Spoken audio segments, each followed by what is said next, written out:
Hello and welcome to the CX Files podcast. I'm your host, Mark Hillary.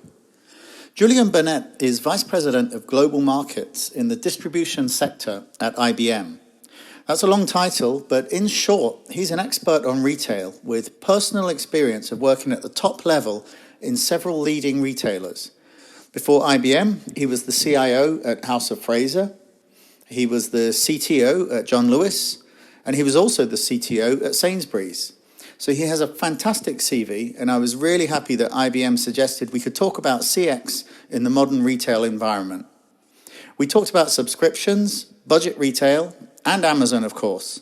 So let's go straight to the interview now. Okay, Julian, thanks for speaking to CX Files. Just to start with then, retail across the world is in a very challenging situation right now. I mean, we see retailers in the headlines all the time.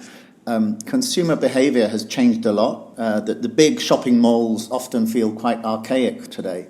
How would you summarize some of the different challenges that retailers are facing today? I mean, online shopping is an obvious one, but we're seeing other things emerge like personalization and AI, for example. So I guess in summary, where are we today then?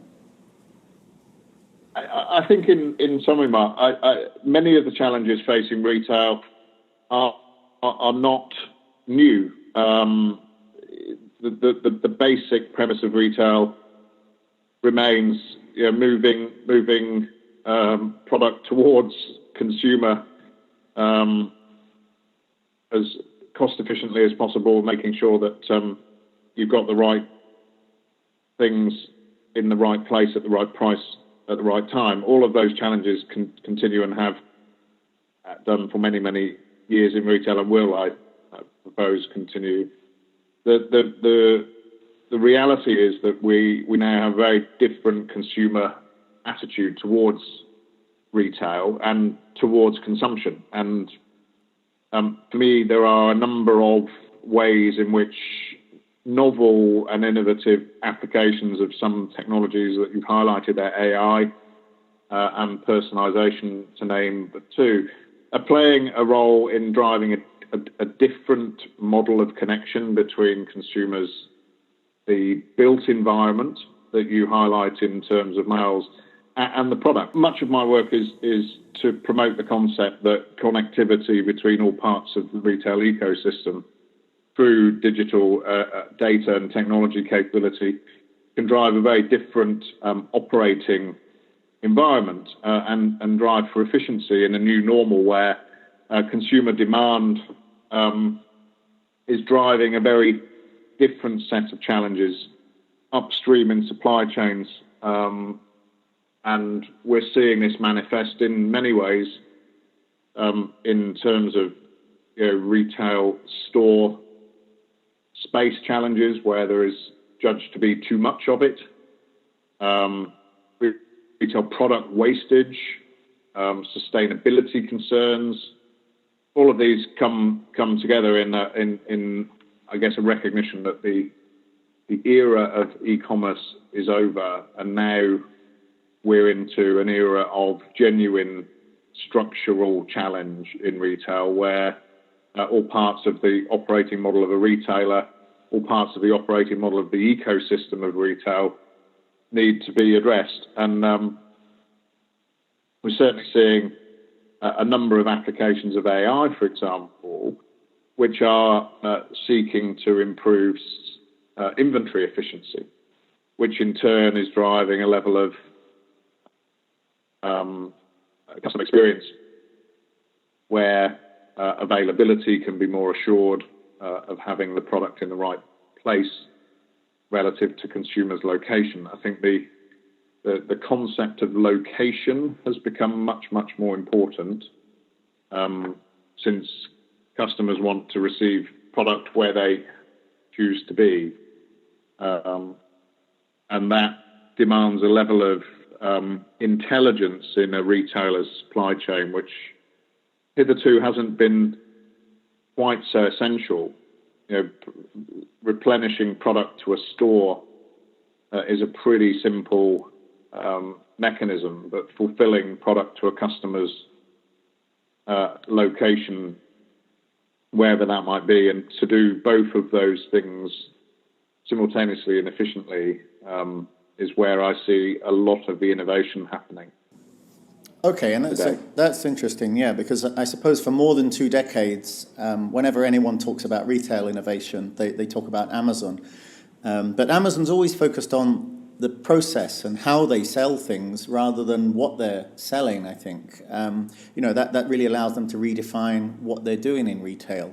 But can you name or can you think of any other sort of big retail brands that are competing with brands like Amazon and exploring future trends and innovation? Because they're the brand that everybody mentions. But is there anyone else doing anything as interesting?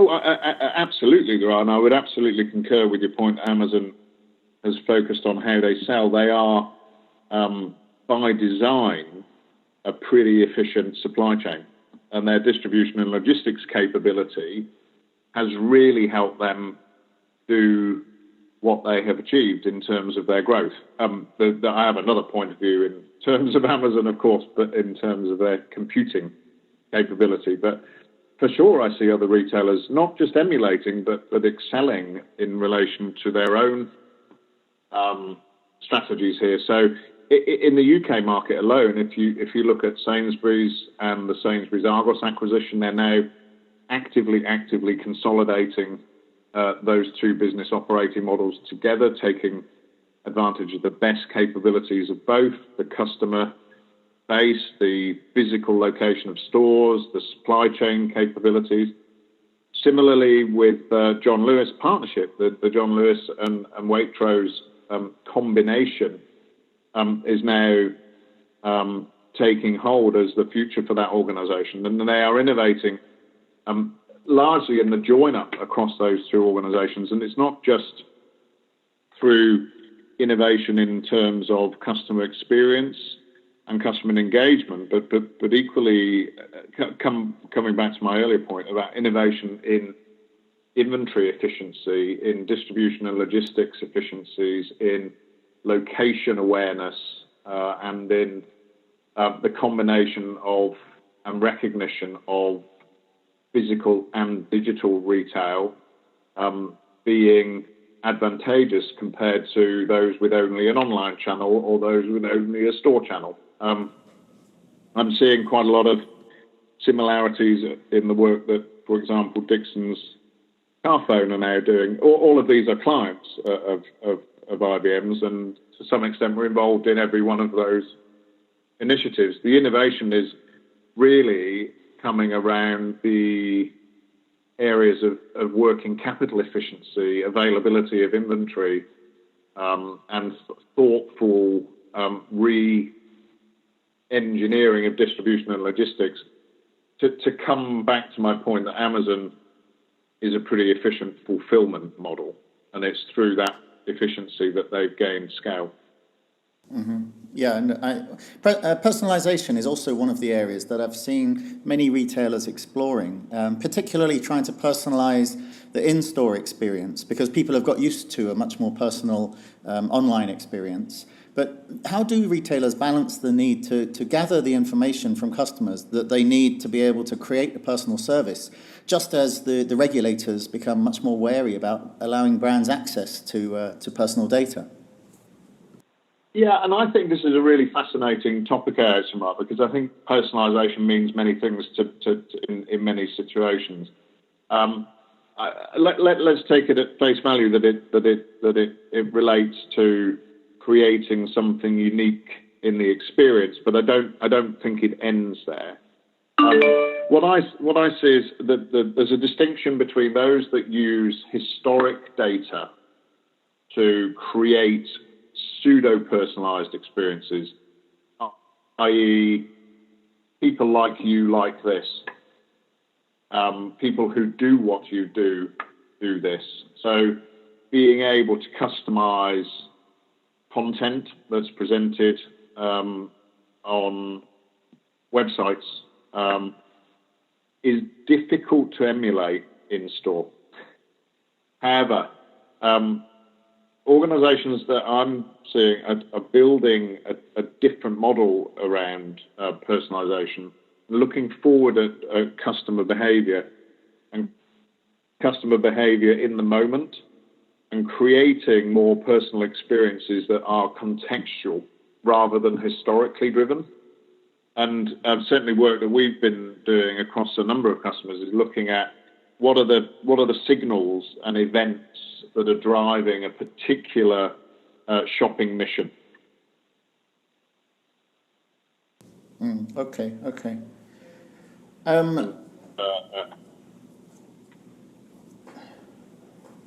No, that's fine. I mean, I suppose GDPR has a big impact on this as well. I think it does, and I think there is a recognition. I think there are two forms of achieving this outcome. Personalisation for me is not just about what happened yesterday, the day before, to people like me. Actually, personalisation is what is happening now, and how can the retailer adapt to the context of the shopping mission that I'm in. For GDPR, you kind of you depend upon having a lot of information about what has happened and who it happens to, whereas in context personalisation really is that. It's about what's happening now. I also see quite a lot of personalisation occurring beyond the buy button. So post-purchase personalisation is a really powerful mechanism for driving retention and purchase frequency. And there are quite a lot of organisations that I'm working with considering what happens after the sale and trying to customise some of the experience, for example, in terms of delivery messaging and capturing delivery events so that confidence and assurance is given post-purchase, but the content of that messaging can be adapted as well. So I guess it comes back to my point about shopping mission. A shopping mission doesn't just end when I've bought something.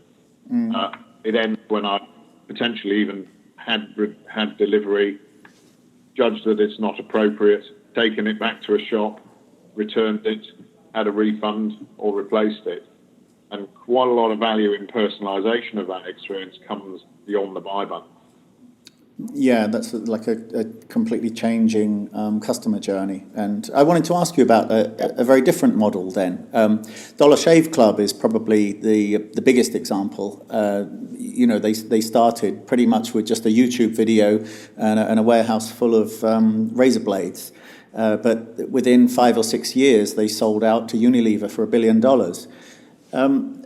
What we're seeing with companies like that is people saying there are certain products that I need regularly, so you can just create a subscription for those products. But what happens to retail if the big brands just start creating a direct relationship with their consumers rather than selling via retail? Yeah, I think that is a potential risk, and I've personally, my cats are fed on a guaranteed basis because the food arrives as frequently as they feed it. We have a food subscription for them. It comes directly from the manufacturer. It comes in a very heavy box, I have to say. But, so I do see this as a trend, and I do see that retailers are responding to it equally, though. And whilst I think the consumer product brands have got this in their sights, there are significant challenges from the perspective of flipping a wholesale distribution model into a retail distribution model. And I do worry that while subscription as a concept is really attractive to consumers, in some categories, it's far less so in others. But I do worry that the consumer products brands may find that the cost of fulfillment, which has been troubling retail for the last 15 years as we've all run up the hill of e-commerce, will start to harm their ability to generate sustainable profit. I'm also looking at some retailers directly at the moment who are considering subscription or pseudo-subscription type arrangements where the cost of the relationship is smoothed across the year. So more like an Amazon Prime, where you buy in to the relationship once a year, but using loyalty schemes to effectively create a smoothing effect. So there was announcements, I think it was last week, from Sainsbury's and Nectar to that effect. If you've seen the relaunch of the Nectar scheme, I think there are some innovations afoot there that tie loyalty to long-term revolving credit to support subscriptions. Mm-hmm. Okay. And I think that combination would be quite powerful, particularly around high-value goods. So I'm aware that AO.com, for example, I was chatting with them just last week about this, particularly for folk who really struggle with their personal finances, to offer subscription white goods at really, really low cost monthly rates, not credit, just basic subscription. And so I can see subscription becoming an important part of retail, not necessarily displacing retailers' relationships. I think the direct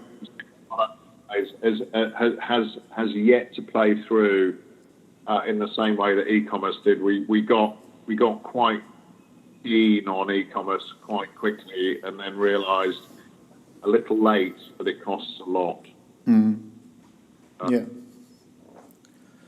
Yeah, that's interesting. Yeah, because it's like it's just part of a full service package, really. Yeah.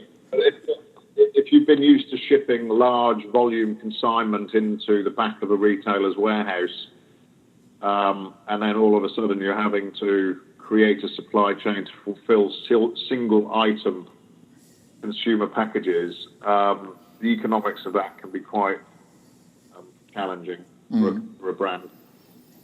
Okay. Well, I mean, for years, the analysts, the retail analysts have been talking about customer experience being the key to success.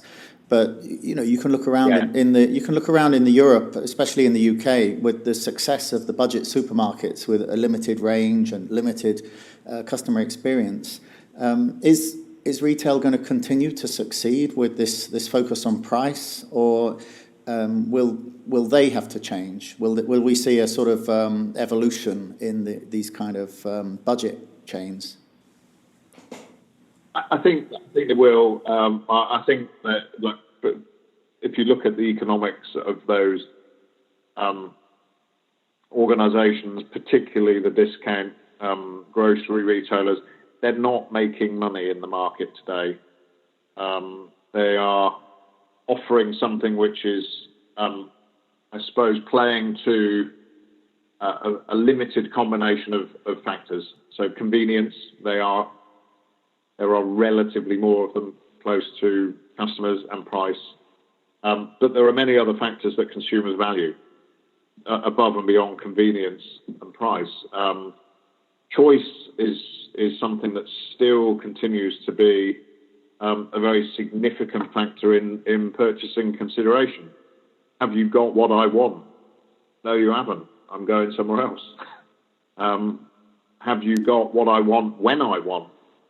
So the ability to fulfill not only my product requirement, but my temporal requirement. Can I have it where I want it? And so there are this growing number of consumer choices, and I think there's one that continues to rise and will for some time, which is, and can you convince me that you haven't done harm with this product as it has been made and moved towards me? So I think that the buying factors are growing, and I think we'll see that retailers will start to restate and re-emphasize certain factors relative to their consumer behaviors. If you're a fast fashion retailer with a cost-conscious customer base, would you want to start to move them towards a sustainability-conscious customer as well to demonstrate weakness compared to your competitors? I'd argue yes. So I think retailers have got more factors to play on than price. They always did, but I think the experience then really manifests as a combination of those factors that sit well with their customer base. And that customer base has a infinite variety of things it might consider of value. It is not only price. So I think the value retailers will start to struggle at some point, particularly because they're investing to buy the market at the moment. Okay, and so then finally, I mean, the Christmas decorations are going up in a lot of retailers right now as we're fast closing on 2020. What are you looking out for? What kind of trends, whether it's technological or just within the business, what's the sort of priorities coming up early next year? So I think there are some trends starting to show momentum. Localism and local sourcing, something that I feel alongside transparency of supply chains, ethical sourcing and sustainability. I think those are combinations of things that we will start to see rising in interest in consumers and in retailers and in consumer products companies. I think we will see more recognition of the value of stores. Stores are close to people. People like people and like the experience of interacting with them. There continues to be something in the order of 80% of retail sales flow through stores, and something in excess of 50% of online purchases actually have involved or will involve a store. So localism, people being close to places and being close to people, could I think start to shine a light back on the value of stores. And at the same time, the technology that we're investing in and helping our clients invest in, particularly around supply chain transparency and blockchain.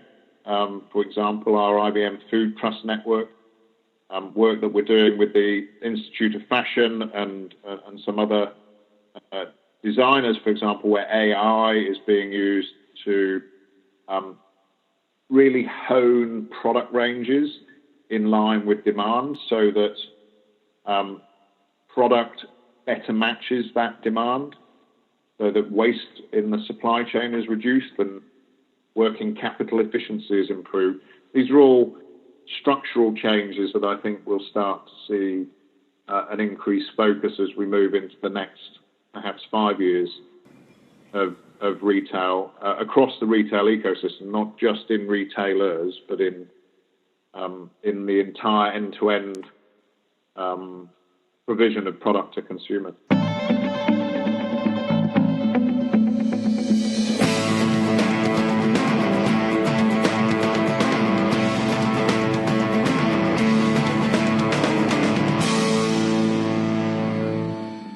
Thanks for listening to the CX Files podcast. Please take a moment to review the podcast because this helps other listeners to find it.